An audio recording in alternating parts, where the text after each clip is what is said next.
Mr. President. Kaliwanagan lang po, manifestation lang.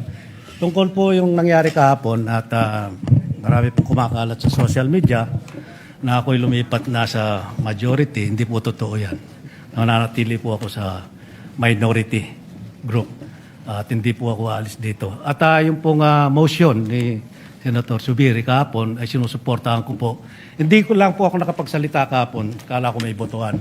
Ngayon pala ay wala naman. Hiling ko lang po dito sa Senado, sana magkaisa tayo. Iwasan ang bangayan, ang dami-dami natin bisitang pari dito. Palakpakan po natin sila para ipagdasal po kami na magkaisa na kami para maibalik ang dangal ng Senado. Maraming salamat po. Your manifestation is noted and wala ka man sa majority, Senator Lito Lapid, nandiyan ka parate sa puso namin. Mr. President. Kaliwanagan lang po, manifestation lang.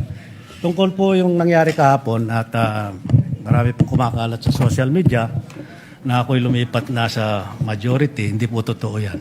Nananatili po ako sa minority group at hindi po ako alis dito. At yung pong motion ni Senator Zubiri kahapon ay sinusuportahan ko po. Hindi ko lang po ako nakapagsalita kahapon. Kala ko may botohan. Ngayon pala ay wala naman. Hiling ko lang po dito sa Senado. Sana magkaisa tayo. Iwasan ang bangayan. Ang dami-dami natin bisitang pari dito. Palakpakan po natin sila para ipagdasal po kami na magkaisa na kami para maibalik ang dangal ng Senado. Maraming salamat po. Your manifestation is noted and wala ka man sa majority, Senator Lito Lapid, nandiyan ka parate sa puso namin.